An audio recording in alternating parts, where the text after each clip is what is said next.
మేము ఎస్పీ గారిని కలిసి కరెక్ట్గా 4 రోజులు 5 రోజులు అవుతుంది అంతే. ఈరోజు అనంతపూర్ పక్కనే ఉన్నటువంటి ధర్మవరం అనంతపూర్ జిల్లాలో ఉండేది. జిల్లాలు వేరు చేసిన తర్వాత ఇప్పుడు సత్యసాయి జిల్లాలోకి ధర్మవరంని చేర్చడం జరిగింది.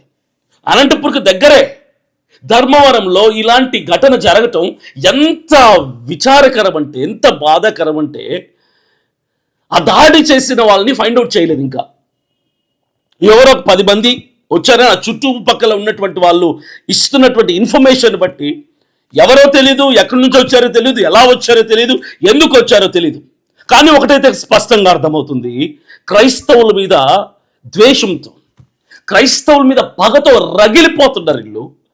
క్రైస్తవుల్ని చంపాలి, క్రైస్తవుల్ని తరిమేసేయాలన్నటువంటి ఆ విపరీతమైనటువంటి ద్వేషం, ఆ వ్యతిరేకత పెరిగిపోతుంటే ప్రభుత్వాలు స్పందించకపోతే, ఇలాంటి వాళ్ళని తీసుకెళ్లి జైల్లో పెట్టకపోతే ఇలాంటి దాడులు జరుగుతూనే ఉంటాయని నేను గొంతు చింపుకొని అరిచి అరిచి అరిచి అరిచి చెబుతుంటే ఎందుకు స్పందించారు ప్రభుత్వాలు?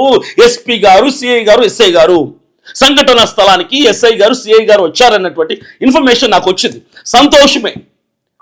పోలీస్ డిపార్ట్మెంట్ వారు వెంటనే స్పందించి ఆ సంఘటన స్థలానికి వచ్చి అది పరిశీలన చేయటం అనేది మంచిదే, సంతోషకరమైన విషయమే. ఇది జరుగుతుంది. నెక్స్ట్ అక్కడ స్థానికంగా ఉన్నటువంటి పాస్టర్స్ అందరు వెళ్ళి ఆ కేసు ఫిర్యాదు చేస్తుంటే ఎఫ్ఐఆర్ కడుతున్నారు. ఇక్కడి వరకు జరుగుతుంది. What next? ఇక నెక్స్ట్ దాన్ని క్యారీ ఫార్వర్డ్ చేయలేకపోతున్నారు. ఇక వాళ్ళకి శిక్ష పడేలాగా ఎవరు చేయలేకపోతున్నారు.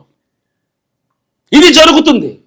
కానీ నేను చెప్పాను, ఆంధ్ర తెలంగాణ 2 తెలుగు రాష్ట్రాల్లో ఏ క్రైస్తవుని టచ్ చేసినా, ఏ క్రైస్తవ సంఘం మీద దాడి జరిగినా, ఏ పాస్టర్ స్వార్థికుడి మీద దాడి జరిగినా 24 గంటల్లో నేను అక్కడ ఉంటానని నేను చెప్పాను. నా నోటీస్కి ఇప్పుడే వచ్చింది, రేపు ఉదయాన్నే నేను అక్కడ ఉంటాను.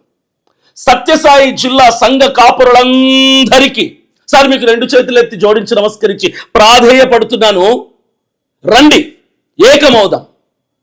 నేను కడప నుంచి వస్తున్నాను.